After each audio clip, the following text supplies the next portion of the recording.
তত্ত্বাবধায়ক সরকার পদ্ধতি বাতিল সহ সংবিধানের পঞ্চদশ সংশোধনীর পুরোটা সুপ্রিম কোর্ট বাতিল করবে কিনা তা চূড়ান্ত হবে কাল। কারণ অ্যাটর্নি জেনারেল ও জামায়াতের আইনজীবীরা এই সংশোধনীতে রাষ্ট্র পরিচালনার সাথে জড়িত বিষয়গুলো সংসদের উপর ছেড়ে দেওয়ার আবেদন করেছেন, যদিও রিটকারী পুরো সংশোধনী বাতিল চেয়েছেন।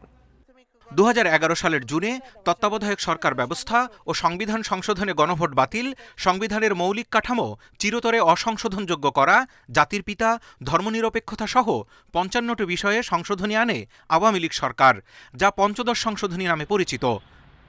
শেখ হাসিনার সরকার পতনের পর এই সংশোধনী বাতিল চেয়ে রিট করেন সুজন সম্পাদক বদিউল আলম মজুমদার। পরে পক্ষভুক্ত হন বিএনপি ও জামাতের সহ 4 জন।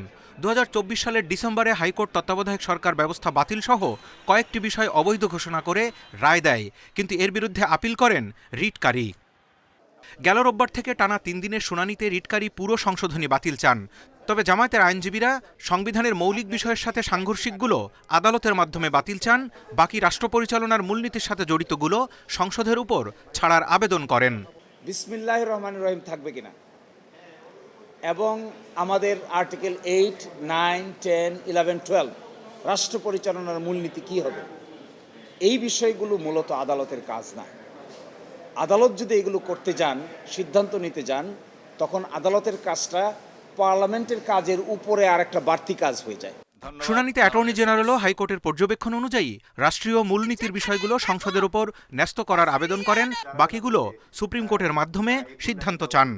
সংবিধানের মৌলিক কাঠামো পরিপন্থী কোনো যদি সংশোধনী হয়, কোনো বিধান সংযুক্ত করা হয়, তাহলে বাতিল করার যে বিধান এবং যে রায় ইতিপূর্বে প্রচারিত হয়েছে আমরা সেটাও বলেছি।